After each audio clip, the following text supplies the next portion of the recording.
What are we doing here? And where are we gonna go? It's like we just woke up one morning, and then it's welcome to the show. Don't ask any questions, just go with the flow. Make as much money as you can, and try your best not to get broke.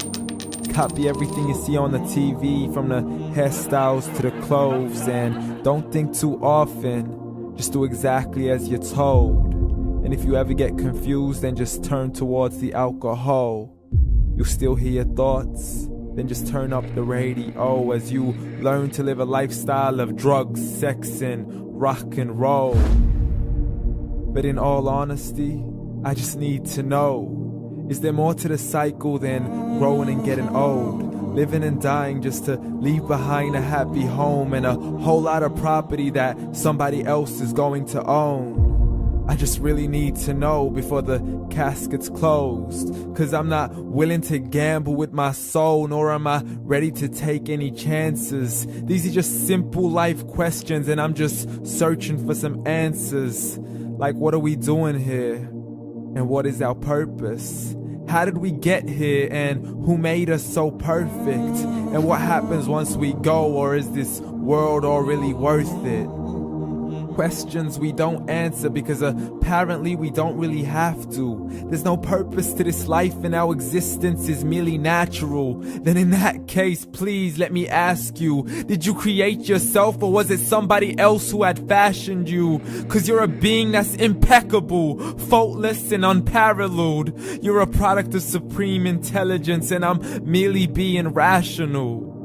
For there isn't a camera on this earth that can come close to the human eye, nor a computer that can compete alongside the human mind. And if the whole world was to come together, we wouldn't be able to create a single fly. So many signs, yet we still deny. As science tries to justify that all this could come from none, when it's a simple sum. 0 plus 0 plus 0 cannot possibly ever give you 1. So from where did all this order come? For everything has its origins, a maker, a creator of its own. I mean, the only reason you're watching this video is because somebody had to press upload. So we can believe in the Big Bang, but I'd rather believe in He who caused it to explode. Allah, the creator of everything along with every single soul. The ever-living, the master, the only one who is in control. Unlike his creation, beyond our imagination. And no, he's not a man, nor does he have any partners in association. He's on his own. And no, he did not ever leave us alone. Just like every manufacturer, he left us with an instruction manual. The Quran and Islam, and I'm sorry to jump to conclusions, but it's the only one possible. The only definition of God is the one and only supreme being. It's logical, a book with 0 contradictions, with miracles that are both scientific and historical, all revealed over 1400 years ago. Like the detailed description of the human embryo. The descriptions of the human embryo in the Quran cannot be based on scientific knowledge in the 7th century. To the mountains as pegs holding firm the earth below, and the 2 seas that don't mix in a complete separate flow. To the planets in orbit, alternating night and day as they stay in flow. The expansion of the universe and the creation of everything from H2O.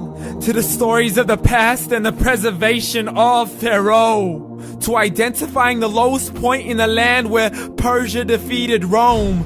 The gushing fluid that created man in the glands between the ribs and the backbone. And not a word has changed, it's still the same. So please explain how all this was known over 1400 years ago. To a man who couldn't read or write as he would recite whatever the angels spoke. And if you still don't believe, please try to come up with something that's even close. But you can't, so we took God as a mockery and his messengers as a joke. Muhammad could not read or write.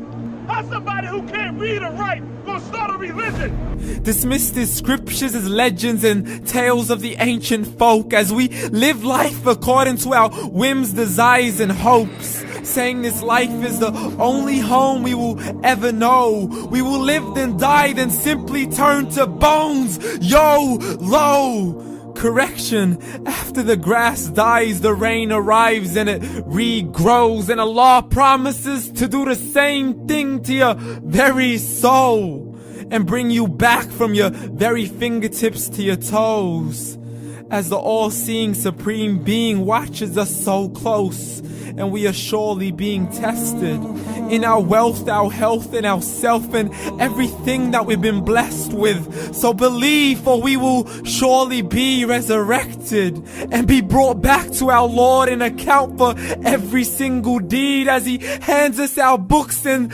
orders us to read. From the bad to the good and everything in between. You yourself are sufficient for your own accountability, so don't be mad at me. You are the one who thought He wouldn't come back to me. I gave you a whole life long to search after me, but you were busy in all that which was temporary. So read, and glad tidings to all those who believed. And if you disbelieve, read. And don't let that day be the first day you find out what your life really means. Read.